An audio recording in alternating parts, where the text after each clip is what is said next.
If there was ever a man who was generous, gracious, and good,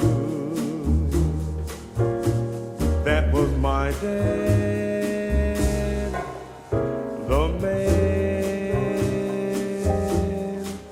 A human being so true, he could live like a king, 'cause he knew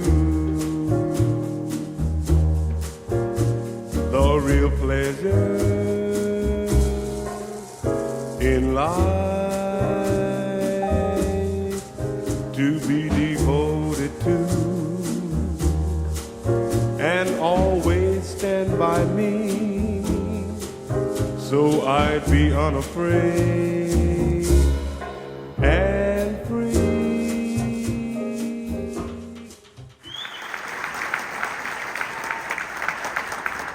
Thank you very much.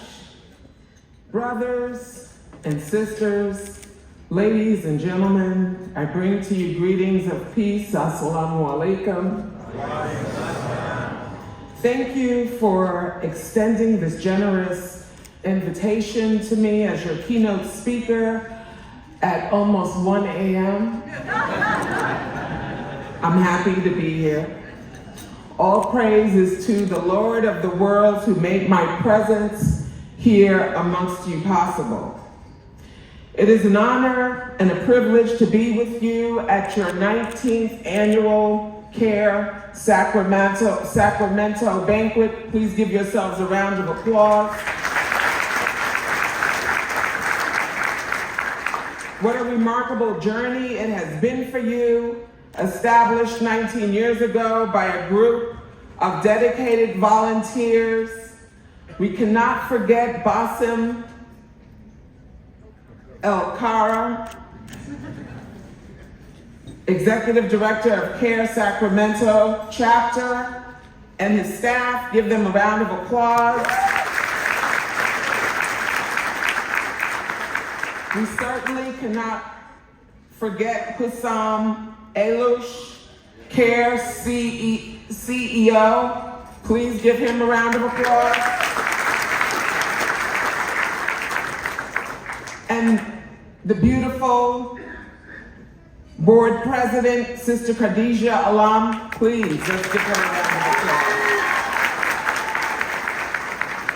We've seen this organization grow from strength to strength, which undoubtedly took visionary and dedicated leadership amongst a supportive community, and each of you here, because we understand that the work of civil rights is an ongoing commitment until every single one of us can exist free from discrimination, free from misinformation, and free from Islamophobia. None of us will be free. Civil rights and human rights remain close to my heart. In fact, it has shaped my identity, my hopes, my dreams, and who I am as a human being today. The Quran teaches us that Allah does not change the condition of a nation until they take it upon themselves to change within themselves. And so as the Holy Land bleeds, we grieve for the innocent lives lost, injured, and displaced. It is important to remind ourselves that we must hold on, but we must hold on together. The Quran declares the unjustified killing of one innocent human being is equivalent to killing all of humanity, and that saving of one life is equivalent to saving all of humanity, so we must do our part. May we be guided by that which is best during these most difficult days, because there will be more. May our Creator grant paradise to those who have been killed at the hands of oppressors. May he grant patience and relief to the victims, and may he change the hearts of the transgressors toward peace and compassion. On February 21st, 1965, my mother, sisters, and I also witnessed the assassination and martyrdom of her husband, our father, Malcolm X. My pregnant young mother placed her entire body over my 3 sisters and me to protect us from gunfire and to make sure we would not see the terror before our eyes. Just 1 week prior, they lay in bed together, asleep as husband and wife, when a firebomb was thrown in the nursery of our home where my sisters and I slept. My father was 39 years old, and my mother wasn't quite 30. Despite having witnessed her husband's assassination, Sister Betty never gave in to bitterness or despair. Even though as a young wife and mother, she had every right. Had she become a victim to having endured such a loss and trauma and terror, I would not be standing here with you this evening appearing to be healthy. Rather, this inspiring widow kept her husband's essence, his love, values, and humanity integral in our household. She did not want her 6 daughters to suffer from the sudden loss of our father's physical presence and love. And though he was physically absent, my mother made sure her husband remained present in our household conversations for as long as I can remember. I knew my father loved me. I remember his beautiful smile, his love of jazz music, literature, poetry, that he was a student of history, religion, nature, the arts. I knew him to be a wise young man with impeccable integrity, who was ultimately led by his service to God, by his service to Allah. But this is because of my mother. From such a foundation, my values were formed. However, it was in college that I began to hear inaccurate portrayals of my father's character and life's work. I now understand why my mother protected us from the negative and false depictions of this icon, Malcolm X, so that his legacy and work could be accurately realized for the benefit of this young generation. You see, my father burst onto the civil rights movement as a young man in his 20s. The climate in America was antithetical to the humanity of Black Americans who lived in constant terror, traumatized, and destitute without protection or hope in their own community. It is familiar to many of us. And so the challenge, brothers and sisters, in emphasizing human rights, my father was saying that our capacity to care must reach beyond ethnicity and religion. It is our moral compass that reveals injustice. Separate and unequal were the law of the land when my father was a youngster. The rights of Black Americans were denied under color of law. In humble submission to Allah and to marginalized human beings around the world, a young Malcolm X, just in his 20s, stood up and stepped forward. When young people were demonstrating, marching, protesting, asking for civil rights, asking for quality education, asking for safety, my father said, "We demand our human rights as your brother. We demand our human rights as ordained by God. There is no asking." Malcolm did not emerge in a vacuum. He did not go to prison, an illiterate teen, and miraculously walk out as Malcolm X, the icon. That's a false narrative. It rejects the village needed to raise a child. It minimizes the importance of critical thinkers, the human family, and the role of responsibility. And it is a message of divisiveness. Malcolm was arrested at the age of 20 and remained in prison for 6 years. There, he became a star debater on the colony prisons team. They debated Ivy League schools, Boston University, Harvard University, and MIT, and they won. Malcolm studied the dictionary not because he couldn't read or write, but because he was fascinated by etymology, the root words. He worked hard to become his best self, and that is exactly what he became. In my latest book, The Awakening of Malcolm X, I share the story of his favorite teacher, Mr. Ostrowski, who asked this young visionary, this young impressionable 13-year-old boy, what he wanted to be when he grew up, and Malcolm replied that he wanted to be a lawyer. Not a firefighter, not a doctor or a musician. He said that he wanted to be a lawyer. It's what he saw in his father, who helped underserved, marginalized populations in the 1920s. But his teacher told young Malcolm in no uncertain terms that being a lawyer is not a realistic word for the N-word, not a realistic goal for the N-word. And so you see, when our young people are at a crossroads with questions and uncertainties, filled with self-doubt, they need educators who are willing to guide them. Educators, that's right, sister. Yes, ma'am.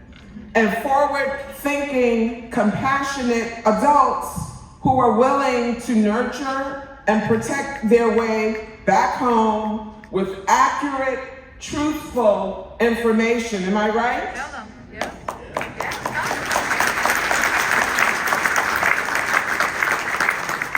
When we tell our future generations what they can't do, we create a self-fulfilling prophecy.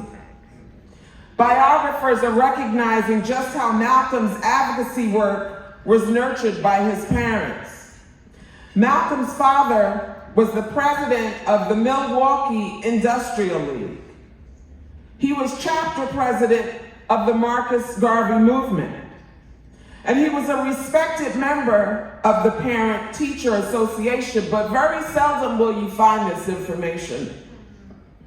Malcolm's father was also a landowner, having purchased premium land that had been reserved for whites only in the 1920s. He was told he could purchase the lands, but he could not live on it. So when he began to build on the land, because we know if he was Malcolm's father, he lived on the land, the home where he and his family lived was burned to the ground. Yet still, Reverend Earl Little was a man of faith, principle, and determination. He was self-sufficient and a human rights advocate. But in 1931, he was targeted and killed by the Ku Klux Klan. Malcolm's young mother, my grandmother, was an educated woman, a polyglot. She spoke several languages, and the recording secretary for the Marcus Garvey movement. She too was a human rights advocate. And very seldom will we find this information. We just hear that she lost her mind after her husband was killed, but her husband was killed 7 years prior to her being put in an institution against her will. Some of you may be hearing these facts about Malcolm's foundation for the first time, and it might even challenge your assumptions of history. And this is because of the dominant narrative, which I might dare claim is hegemonic, which informs our view of history and reality. The challenge for us is to reclaim the legacy and the narrative of Malcolm X, as well as our own history of Islam. Muslims, especially American Muslims, must reclaim both the legacy and the narrative. For too long, we've allowed others to tell us our story and keep us divided. Almost 60 years after his martyrdom, people not only in America but across the world are inspired by Malcolm X because of his message and who he was as a Muslim. Malcolm X retains a place in history as the most celebrated American Muslim responsible for growing Islam in the United States. The autobiography of Malcolm X has been hailed as one of the most important nonfiction works of the 20th century. It has remained on the New York Times bestseller list and is required reading globally in academic institutions. I recently returned from a visit to Turkey. I remain humbled by the many people across all sectors of society who are influenced by my father's legacy. From university presidents to CEOs of multinational companies, I heard story after story of how his legacy has shaped the minds and souls of generations. In fact, the president of Turkey has renamed the street of the American embassy in Ankara as the Malcolm X Street.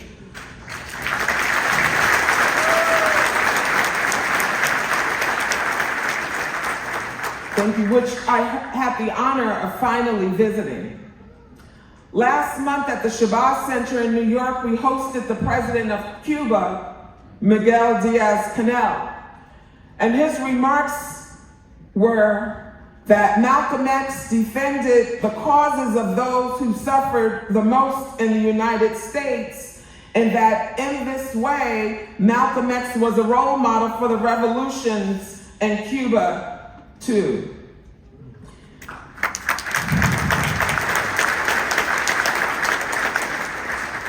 And just last night, which is why I'm so exhausted, the Metropolitan Opera House in New York City premiered X, The Life and Times of Malcolm X Opera.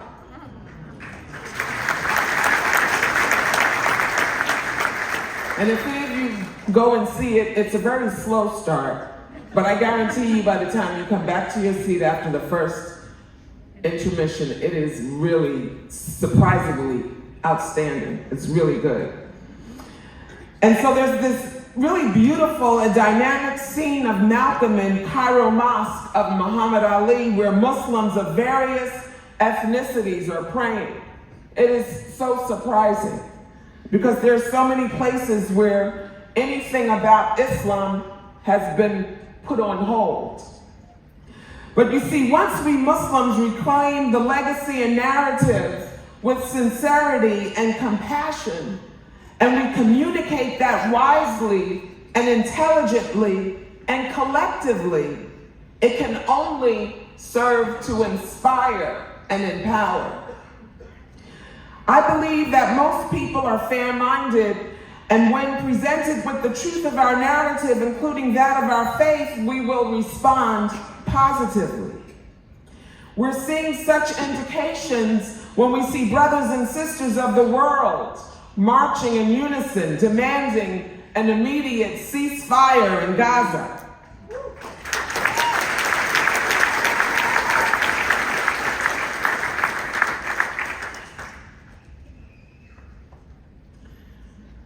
Alexander Russell Webb, considered to be the earliest prominent Anglo-American convert, once said, "I have faith in the American intellect, in the American intelligence, and in the love of fair play, and will defy any intelligent man to understand Islam and not love it."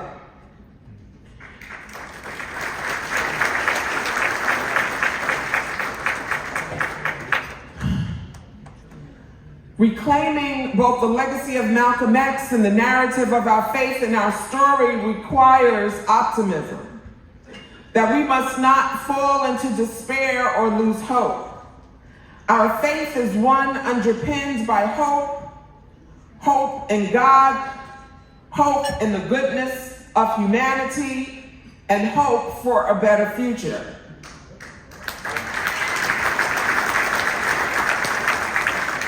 In our collective struggle for social justice and human rights, we will be met with obstacles and challenges.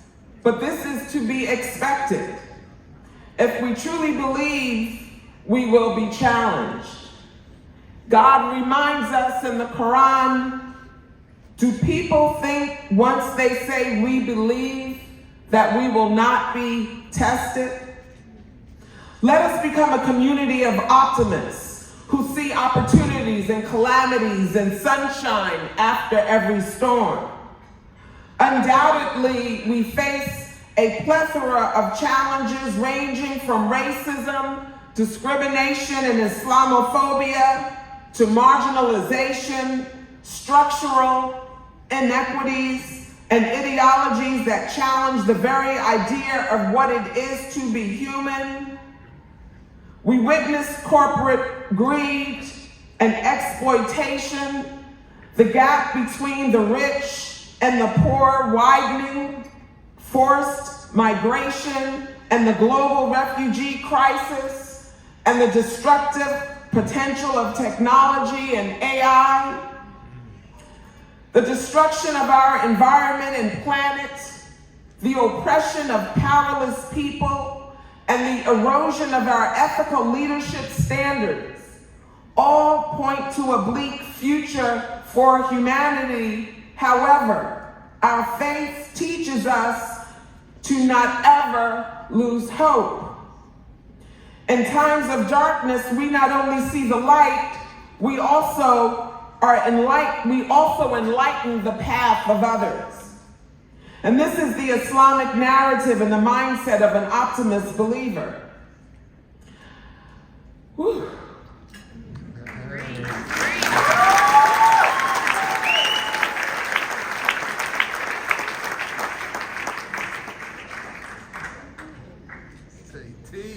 Our Prophet Muhammad, peace and blessings be upon him, was the embodiment of an optimist. Every time I read the story of Taif, a city where the Prophet traveled to share his message of monotheism and social justice, but was rejected and physically harmed, I am astonished. However, I am also inspired. When the angel asked the prophet if he commands, then the two mountains between which Taif was located can crush its inhabitants, the prophet, peace and blessings of God be upon him, responded by saying, I rather hope that Allah will raise from among their descendants people who will worship Allah as one and will not ascribe partners to him. I feel like I should really just jump towards the end now because it seems so late. It's almost 2 o'clock in the morning. When my time is up, will you just go like this? Please. Keep going, keep going. Okay. This is good. This is good. Thank you. So I just want to let you know that I do have 5 sisters at home. I have one who passed away, blessings on her. And all of my father's daughters, my father was almost 6'5", my mother was about 5'9". But I have to tell you, in the opera, the gentleman that plays my father is about 5 feet tall. And it was a little, challenge, but, alhamdulillah, wasn't important because he was a great opera singer.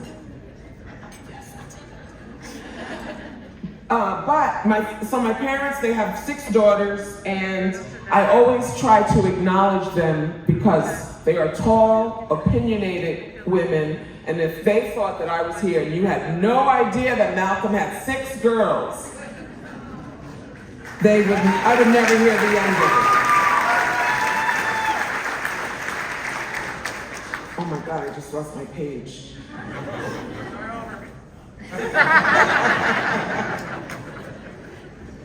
Oh, that is smart. So there's a big hole right here. Okay. So I have there are 6 of us.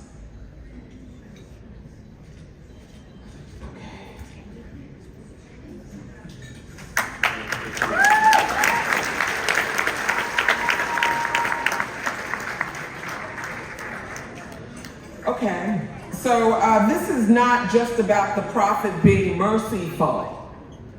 It is about being optimistic of a brighter future. We have to be.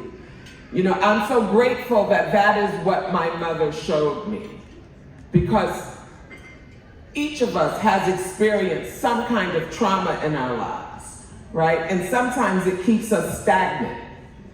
But I remember seeing my mother after all she endured, and she kept going. And she kept going. And so I'm so grateful for that. And it is the same prophet, peace and blessings of God be upon him, who once said, if the day of judgment was to take place tomorrow, and we had a sapling in our hand, we should plant it. It is the very spirit of prophetic optimism which we see echoed in my father's statement when he said, there is no better teacher than adversity. Every defeat, every heartbreak, every loss contains its own seed, its own lesson on how to improve your performance the next time. Optimism alone is not sufficient. We also require courage. In the Quran, when Allah states, you are the best of nations brought forward for mankind, you enjoin the good and forbid the evil. We know that this requires courage, particularly moral courage. We need courage to speak truth to power, to remain steadfast on our principles, to never give up and to keep on going. Maya Angelou said, courage is the most important of all the virtues, because without courage, you cannot practice any other virtue consistently. Today, the struggles we face may bear new names, but at their core, they remain the same. My father said, truth does not change, only our awareness of it. Systemic inequality continues to harm communities. Institutional racism continues to devastate families. Socioeconomic disparities continue to ruin lives. Social media has increased visibility and our chance for connection. Police brutality no longer becomes dismissed as so-called isolated incidents when the killings of Breonna Taylor, George Floyd, and the 6-year-old Palestinian-American boy and countless others are captured, shared, and immortalized on our phone screens. I learned from the legacy of Malcolm X that as Muslims, we must be torch bearers of truth and always act courageously, knowing that each of us is accountable in the sight of God, in spite of the complexions of one's skin.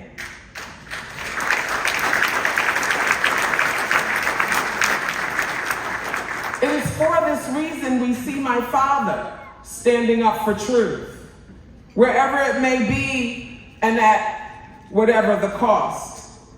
Standing in solidarity with the Palestinian in the 1960s, Malcolm X said, the Palestinian struggle is not just a cry for justice.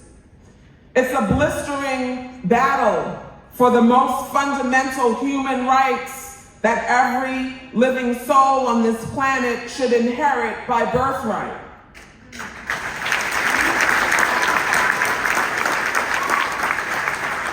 He said it is an unyielding resistance against the oppressive, suffocating grip of occupation and the callous denial of the most basic human dignity.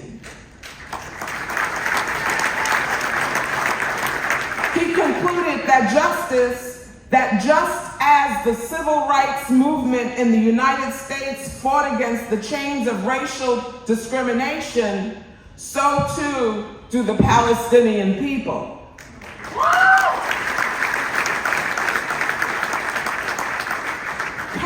is not about creating discord or acting recklessly without wisdom and foresight.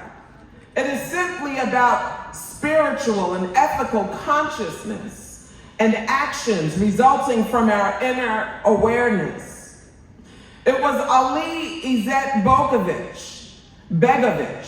the first president of Bosnia-Herzegovina, and one of the finest Muslim intellectuals and statesmen of the 20th century, who said, "To seek trouble, this is not courage, this is madness." Courage is the willingness of man to sensibly face the troubles he cannot avoid. If we revisit the painful recent history of our Muslim brothers and sisters in Bosnia, we realize just how the courageous and visionary leadership of Ali Begovic prevented a greater calamity befalling the Muslims of Bosnia-Herzegovina. But truth be told, as Americans, our foreign policy has been questionable on many levels. But when it came to Bosnia and Kosovo, our nation was courageous and standing up to Serbian aggression against Muslims in Bosnia and Kosovo. I only hope and pray that our nation applies the same moral courage by acting against the genocide which is unfolding right now in Gaza before our very own eyes.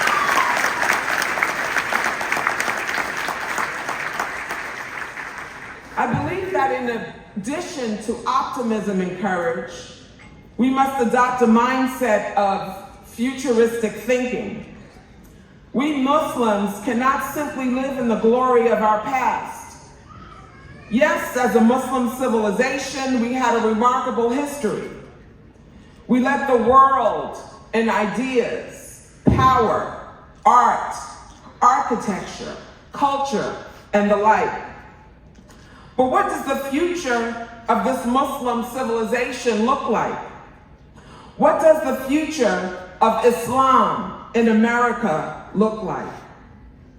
The answer lies not only in learning from history, but in acting and planning in the present. Today, we must contribute to building a better future. As my father said, the future belongs to those who prepare for it today, and we must prepare. My father was never afraid to think ahead, to plan, engage, mobilize, communicate, even with his adversaries. This is why the work that CAIR undertakes by engaging all its stakeholders, including state and government, building bridges of understanding between the Muslim community and the wider community, is so vital. And that's why we must continue to give our financial support.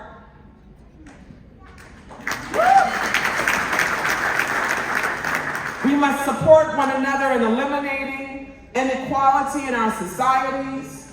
Inequality still stands in the way of our collective progress. Dr. Martin Luther King's words still ring true. The arc of the moral universe is long, but it bends toward justice. But we also need Malcolm's addendum. The arc of the moral universe won't bend on its own. It requires our individual and collective effort. We must work together, walk together, and stand together, as we are the majority, not the minority. As we are the majority of good people, we must support one another and push to find our way forward together to address the wounds of exploitation, corruption, and oppression in our communities. It's the only way we're going to get rid of this boot off of our necks. My father said, if you stick a knife in my back 9 inches and pull it out 6 inches, there's no progress. The knife is still in my back. If you pull it all the way out, that's not progress. There's an open wound. Progress is healing the wound that the blow made. Because of America's global standing in the world and the impact of its soft power through culture, media, education, and technology, I believe that we American Muslims are best positioned to lead the world in articulating a bold vision for Islam and Muslims in the 21st century.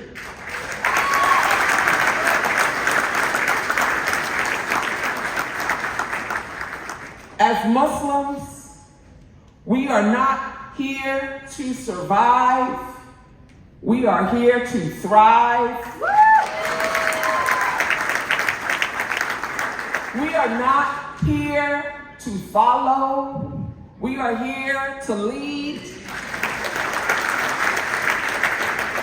We are here for a purpose and with a mission to enjoin good and forbid evil. We are here to be witnesses unto mankind. We are here to write the next chapter of the American Muslim story with optimism, courage, and a futuristic thinking, inshallah. Allow me to leave you with these last words, these wise words of the great philosopher, poet, mystic Rumi. You were born with potential. You were born with goodness and trust. You were born with ideals and dreams. You were born with greatness. You were born with wings. You were not meant for crawling, so don't. You have wings. Learn to use them and fly. Thank you.